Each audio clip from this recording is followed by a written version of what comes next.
Hello everyone, welcome to GGN. Today is Friday, June 29th, 2012, and I'm Darko. This is my website, ggnonline.com. There's a poll up there, you can check on it and vote how long until a drone kills the first American on American soil. So far, the majority are saying within the next year, followed by the next 2 years. You can follow GGN with your email address, also on YouTube, ddarko2012 and ddarko2013. And if you'd like to help, you can donate right there. So, and there's also a little news archive there. So, I'm ready to go here, and we're going to cover the economy. And the biggest news, of course, is Obamacare approved. It was kind of shelved for a while there, and now it's back from the dead. So, and a little bit of eugenics, because you have financial warfare, and then you have social warfare, you have eugenics, and it kind of all just is immersed, right, in the same global agenda. So it says here, Obamacare approved, IRS to force Americans to buy health insurance. It says it's a victory for Obama and a travesty for the middle class. The Supreme Court upheld Obama's health care mandate, empowers the IRS to begin to regulate America's health care by 2014. Expect IRS thugs armed with shotguns knocking at your door to fine you almost $700 a person or $2,000 per household for failure to purchase health insurance. If you fail to pay the outrageous fine, expect to be sued by the IRS. It says here that revised healthcare laws remove the penalty of almost $250,000 in imprisonment up to 5 years. It says here this ruling allows the federal government to force citizens to enter a contract with private corporations to buy health insurance. This is happening just days before the 4th of July, when Americans won its independence from British tyranny, and now we face the same tyranny today. It says here by 2014, all Americans will have to submit or face being fined and sued by the Internal Revenue Service. The American people are already struggling financially with record unemployment, inflation, and trillions of dollars in national debt. By the time health insurance becomes mandatory, the middle class will be financially bankrupt. This is the reason why the military and police are preparing for martial law in the U.S. streets, says because people will revolt against the system that has basically turned people into financial slaves. So it says here that they're conditioning Americans with checkpoints and speed traps, army drones to spy on us. We're going to cover all this, rolling out the tanks and putting military goons on residential streets to prepare us for what is to come in the future. It says here the Bilderberg Group discussed in Spain about wanting to level America into a third world impoverished nation where we're all poor under world government dictatorship. It says here soon the Americans' standard of living will drop significantly, and it won't just be the standard of living, it will be their age of death, right? Their basically the average lifespan. It says here services will be cut. We're going to get into that too, death pathway and stuff like that.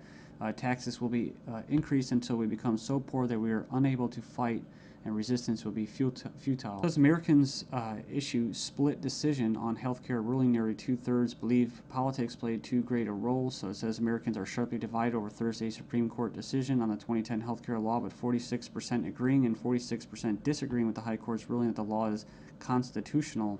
Then you have from the Daily Bail, Obamacare complicated. Check out the flow chart. And yeah, there's our buddy, the IRS, right there. But it's just a god-awful mess. And you have Secretary of Health and Human Services in the middle. All these different vested interests, all these different bureaucracies. And the biggest invested interest that helped write the bill was the insurance companies. And they're the ones that are going to basically, how could you say, not profit. Well, they will profit, but they're going to get the best advantage from this, right?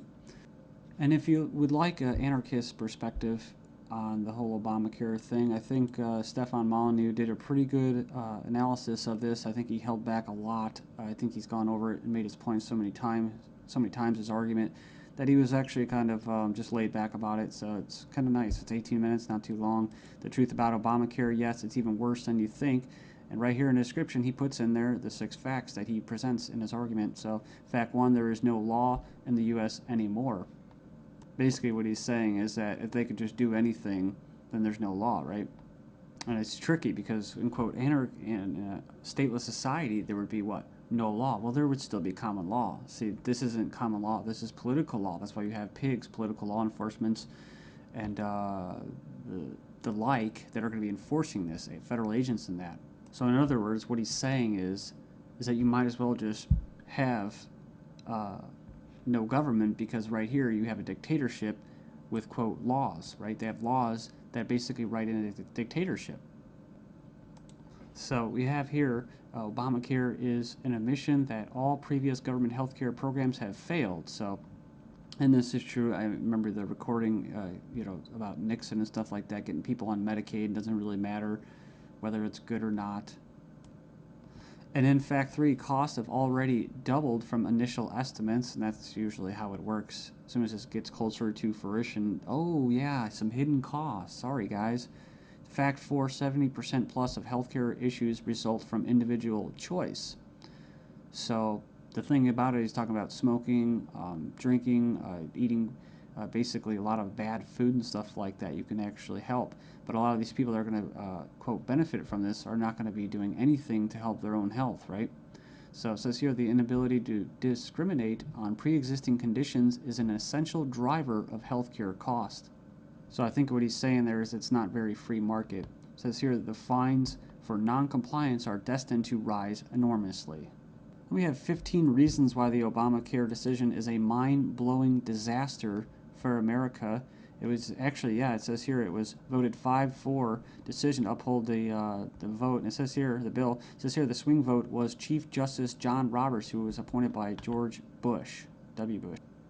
And not that you'd have any confidence in the judicial system as it stands, just based off past history and their track record. It says here, after the vote today, it is hard to have any faith in the U.S. Supreme Court. I guess they're saying because he was quote conservative.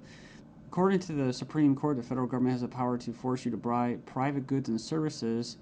And it goes on and says here that it's another step away from individual liberty, another step towards a nanny state. I hate that word.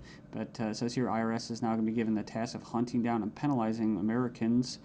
And it says here, in fact, the Obama administration has given the IRS $500 million extra outside the normal appropriation process to help them enforce the provisions of Obamacare they're in charge of overseeing. It imposes more than 20 new taxes on the American people. And you can click the link there. If you click the title of this article, you can find it and check it out. So it says here, number 5, an attempt to control costs and promote efficiency. Obamacare limits the treatment options that doctors and patients can consider. In other words, the death pathway, right? The British system, this is likely to result in a decrease in life expectancy. That's what I was talking about in the United States in the beginning of this video. So yeah, it's going to send health insurance premiums soaring, especially for younger Americans. And, it's going to crush small businesses, as they say. And number 9, Obamacare is going to make the emerging doctor shortage in America a lot worse. So hundreds of thousands of doctors are leaving the medical profession because of this. It says here it's already forced the cancellation of dozens of doctor-owned hospitals. And it says here that the following is one example from the Alliance Defense Fund. It's an insidious little provision. It says here, did you know that this bill, you'll have to pay for life-saving drugs, but life drugs are free. So 100% free. If this plan were really about health care, it would be the other way around. So yeah, it's like robbing from the future to pay for the living. So and it just turns into a god-awful mess. It's not even just politics. It's generational. 13 reasons why the revolution might start with Obamacare. Go in there and check that out. I'll just name a few, and you can hopefully go in there and check it out. It says here that's a direct tax, which is unconstitutional under Article 1, Section 9. And you can go in there and read that. It says here it violates states' rights since federal government does not have the constitutional authority to take over health care as stated in the